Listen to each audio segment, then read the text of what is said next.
I've always been the type who needs solitude to think clearly. That's why I started solo hiking in the first place. No distractions, no small talk, just me and the mountains working through whatever was cluttering my head. I'd done the Ridgeline Trail maybe a dozen times over 2 years. 8 miles up, 8 miles back, moderate difficulty. I knew every switchback and every rocky outcrop by heart. That Saturday in late September started like any other hike. I left my car at the trailhead around 7 in the morning, the parking lot completely empty. The forecast called for clear skies all day, and I had plenty of water and snacks. I texted my roommate that I'd be back by early afternoon and started up the trail. The first few miles passed without incident. The morning air was crisp, and the forest smelled like pine and damp earth. I passed the usual landmarks. The split boulder at mile 2, the wooden bridge over the creek at mile 3. Everything felt familiar and safe. Around mile 5, I noticed something odd. There was a trail marker spray painted on a tree trunk. Bright orange paint, about chest height, with an arrow pointing left into the woods. I stopped and stared at it. I'd never seen that marker before. The main trail continued straight ahead, clearly marked with the standard white blazes. This orange arrow was pointing into dense forest with no visible path. I pulled out my phone to check the trail map, but I had no service up here. I never did on this trail. I stood there for maybe 2 minutes, trying to decide what to do. The orange paint looked fresh. Someone had clearly marked this recently. Maybe the Park Service had added a new scenic overlook or alternate route. I decided to follow it, just to see where it went. I could always turn back. The moment I stepped off the main trail, the forest felt different, darker somehow, even though the canopy wasn't any thicker. I pushed through some underbrush and found what looked like a narrow deer path. About 20 feet in, there was another orange arrow on a tree, pointing deeper into the woods. Then another arrow 30 feet beyond that, and another. Someone had marked an entire route through the forest. I kept following them, my curiosity overriding the small voice in my head that said this was a bad idea. The arrows appeared every 30 to 40 feet, always at chest height, always pointing forward. After maybe 10 minutes of walking, I emerged into a small clearing. In the center of it stood a camping chair, one of those cheap folding chairs you buy at any outdoor store. It was positioned facing the direction I'd come from, like someone had been sitting there watching the trail. There was nothing else in the clearing. No tent, no backpack, no trash, just the chair. I walked up to it slowly. The fabric seat was damp with morning dew, but the chair itself looked new. I looked around the clearing, but I couldn't see any other orange markers. The trail seemed to end here. I called out to ask if anyone was there. My voice sounded too loud in the quiet forest. No one answered. That's when I noticed the camera. It was strapped to a tree trunk about 15 feet away, pointed directly at the chair. One of those trail cameras hunters use, the kind with motion sensors. A piece of duct tape covered the brand name, but I could see the small red light indicating it was powered on. My stomach dropped. Someone had led me here deliberately. Someone had created this fake trail, marked it carefully, and set up a camera to record whoever followed it. I was being watched, or recorded, or both. I started backing away from the clearing, my eyes scanning the tree line. I couldn't see anyone, but that didn't mean no one was there. I turned and started walking quickly back the way I'd come, following my own footprints in the soft earth. My heart was hammering in my chest. That's when I saw him. A man standing next to one of the orange-marked trees, maybe 40 feet away. He was just standing there, perfectly still, watching me. He wore dark clothing and a baseball cap pulled low. I couldn't see his face clearly. He didn't say anything. He didn't move. He just stood there. I ran. I crashed through the underbrush, branches whipping at my face and arms. I could hear movement behind me, but I didn't look back. I just ran as fast as I could toward where I thought the main trail was. My lungs burned and my legs felt like lead, but I kept running. I burst back onto the main trail and immediately turned downhill, heading back toward the trailhead. I ran for maybe a quarter mile before I had to stop and catch my breath. I looked back up the trail, but I couldn't see anyone following me. I was alone. I started walking fast, almost jogging, checking behind me every few seconds. It took me less than an hour to get back to the parking lot. There was one other car there now, a silver sedan I didn't recognize. I got into my car, locked the doors, and sat there shaking for several minutes before I could calm down enough to drive. I kept watching the trailhead, but no one emerged from it. I drove straight to the ranger station and told them everything. The ranger listened to my story with a concerned expression. He told me they hadn't authorized any new trail markers, and they definitely hadn't installed any cameras. He said he'd send someone to check it out, and asked me to show him on a map exactly where I'd left the main trail. I pointed to the spot around mile 5. He wrote everything down and thanked me for reporting it. He told me I did the right thing by leaving immediately. He also mentioned, almost casually, that 2 other hikers had reported seeing unauthorized orange trail markers in different areas of the park over the past month. Both markers had led off trail into remote areas. Neither hiker had followed them far enough to find out where they led. I never hiked that trail again. Actually, I haven't done any solo hiking since that day. The ranger called me a week later to say they'd searched the area thoroughly, but found no trace of the clearing, the chair, the camera, or any orange markers. He said whoever set it up had removed everything. They increased patrols in that section of the park, but they never caught anyone. Sometimes I think about that man standing in the forest, watching me. I think about how still he was, how silent.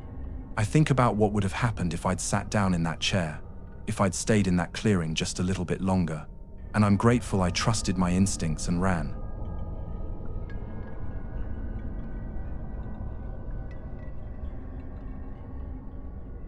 I found the campsite around noon on the second day of my 3-day solo backpacking trip. I'd been hiking through the Cascade Range, following a trail that saw maybe a dozen people per week during peak season. It was mid-October, and I hadn't seen another hiker in over 24 hours. The solitude was exactly what I'd come for. The trail wound through dense forest before opening into a small meadow. That's where I saw it. A tent, fully set up, with a backpack leaning against it and a sleeping bag spread out on the ground to air. A portable stove sat on a flat rock nearby. Someone was clearly camping here. I called out to let them know I was passing through, but nobody answered. I walked closer. The tent was a nice one, expensive looking, dark green with aluminum poles. The rainfly was secured properly, and the stakes were driven deep into the ground. This wasn't some careless setup. Whoever camped here knew what they were doing. I called out again, louder this time, but the meadow stayed silent. That's when I noticed the food. An open bag of trail mix sat next to the stove. Half a protein bar lay on a paper towel, one bite taken out of it. A water bottle stood upright, the cap off, like someone had been in the middle of eating and just walked away. Maybe they'd gone to get water or use the bathroom. I decided to wait a few minutes to see if they'd come back. I sat down on a log about 30 feet away and drank from my own water bottle. 5 minutes passed, then 10. The forest around the meadow was completely quiet. No birds singing, no squirrels rustling in the branches, just silence. An uncomfortable silence that made my skin prickle. After 15 minutes, I walked back to the campsite. I told myself I'd just check to make sure everything was okay. Make sure the person hadn't gotten hurt somewhere nearby. I unzipped the tent and looked inside. The interior was neat and organized.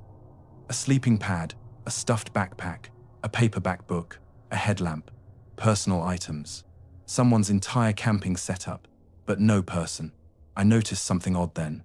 The sleeping bag on the ground outside wasn't just spread out to air. It was muddy, like it had been dragged through dirt. Dark stains marked the fabric in several places. I bent down to look closer and my stomach turned. The stains looked like blood. Not a lot, but enough to notice. Rust-colored smears on the blue fabric. I stood up quickly and looked around the meadow again. Something was very wrong here. People don't just abandon their campsites with all their gear. They don't leave food out and blood-stained sleeping bags and disappear into the woods. I pulled out my phone, but of course there was no signal.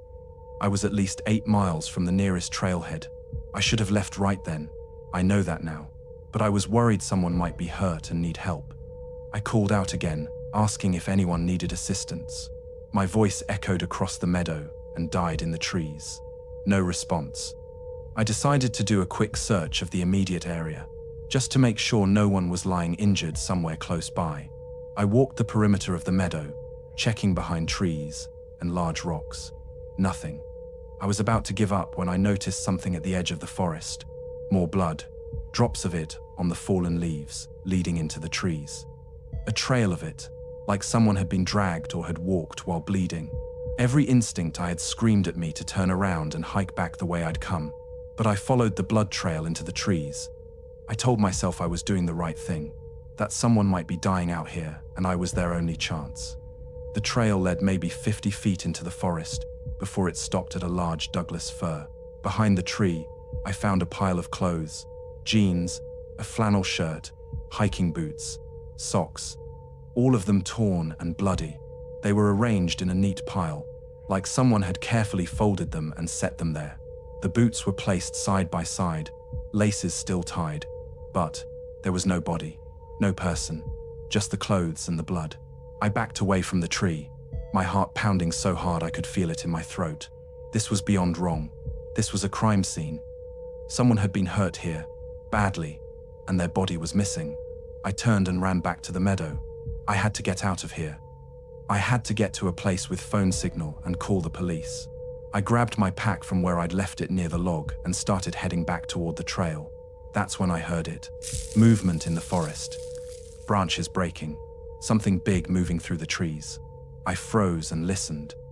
The sound was coming from the direction I needed to go, blocking the trail back the way I'd come. I made a split-second decision and ran in the opposite direction, deeper into the wilderness. I knew there was another trail about 3 miles to the east if I cut through the forest. It would be rough going without a trail to follow, but I couldn't risk running into whatever was making that noise. The sound of breaking branches followed me for maybe 30 seconds and then stopped. I pushed through the underbrush for what felt like hours, but was probably only 45 minutes. Thorns tore at my clothes and my face. I fell twice, scraping my hands on rocks, but I kept moving. Finally, I found the other trail and followed it down the mountain. I didn't stop until I reached a clearing where my phone picked up 1 bar of service. I called 911 and tried to explain what I'd found. The dispatcher had trouble understanding me because I was breathing so hard and talking so fast. She told me to stay where I was and that rangers were on their way. I sat on a rock in that clearing for 2 hours before they arrived. I led them back to the meadow the next day. The tent was gone. The backpack was gone. The sleeping bag, the stove, the food, everything. The entire campsite had been dismantled and removed. Even the stake holes in the ground had been filled in. The rangers searched the area where I'd found the bloody clothes, but there was nothing there. No clothes, no blood, no evidence that anything I'd described had ever existed. They were polite about it, but I could tell they thought I'd either made it up or imagined it. One ranger suggested I might have been dehydrated and confused. Another suggested the campsite might have belonged to someone who'd simply packed up and left while I was exploring. But I know what I saw. I know what I found. And I know someone or something followed me when I ran. I still have nightmares about those clothes folded neatly behind that tree. About what happened to the person who'd been wearing them. About what might have happened to me if I'd stayed in that meadow any longer. I'll never know the truth, but I know I'll never do another solo backpacking trip as long as I live.